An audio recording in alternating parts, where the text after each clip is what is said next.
আসসালামু আলাইকুম, কেমন আছেন আপনারা? আশা করি সবাই ভালো আছেন, কিন্তু আমি ভালো নাই। আমার যে কবুতরের বাচ্চা ছিল, আপনারা দেখছেন আগের ভিডিওতে, আমার 3টা কবুতরের বাচ্চা ছিল, তার ভিতরে থেকে একটা কবুতরের বাচ্চা মারা গিয়েছে। তো আজকে দুপুরবেলা একটু লাল শাকের বেড়ের দিকে গেছিলাম। তো লাল শাকের বেড়ে আমি যখন গেলাম, তো যাওয়ার পরে দেখতে পারলাম যে আমার কবুতরের একটা বাচ্চা মরে পড়ে আছে। তো আমার কাছে কিন্তু 3টা বাচ্চা ছিল, 3টার ভিতরে 2টা ছিল লাল সাদা আর একটা ছিল শুধু সাদা। তো লাল সাদার ভিতরে কিন্তু একটা বাচ্চা এখানে মরে পড়ে আছে। তো বিষয়টা কোনোভাবেই মানতে পারতাছি না, কারণ 3টা বাচ্চা আম্মু অনেকবার বলছিল যে একটা বাচ্চাকে খাওয়ার জন্য, কিন্তু আমি দেই নাই খাইতে, কারণ আমি এগুলোকে পালতে চেয়েছি, এই জন্য আমি দেই নাই কোনো মতেই। অনেকবার বলছে, তারপরেও দেই নাই। এটাকে এখানে মরে পড়ে থাকতে দেখে বিষয়টা আমি কোনোভাবেই মানতে পারতাছি না, আর আমার খুবই খারাপ লাগতেছে। তো দেখতেই পারতেছেন, তো বাচ্চাটা এখানে যে পশমগুলা দেখতেছেন, এখানেই মূলত বাচ্চাটাকে আমি প্রথমে দেখতে পাই। তো পরবর্তীতে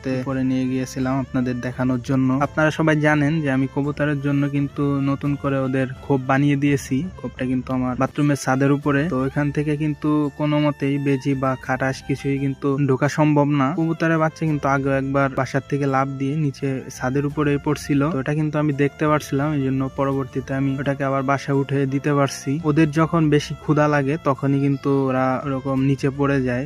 তো এবারও বোধহয় এরকমই কিছু হয়েছিল, বাচ্চার খিদা লাগছিল, তো নিচে লাফ দিয়ে হয়তো বা পড়ে গিয়েছিল, পরবর্তীতে আর উঠতে পারে নাই। খাটাস বা বেজি এরকম কিছু ওকে দেখতে পেয়ে কিন্তু ওকে মেরে ফেলেছে, এরকম কিছু হয়তো বা হতে পারে। তো যা হবার হয়ে গেছে, এখন কিন্তু আর বাচ্চাটাকে ফিরিয়ে আনা সম্ভব না। তো আপনারা সবাই দোয়া করবেন আমি যেন বাকি বাচ্চাগুলোকে দেখে শুনে রাখতে পারি। তো আজকের ভিডিও এখানেই শেষ করতেছি, দেখা হবে অন্য কোনো ভিডিওতে। সে পর্যন্ত সবাই ভালো থাকবেন, সুস্থ থাকবেন। আল্লাহ হাফেজ, আসসালামু আলাইকুম।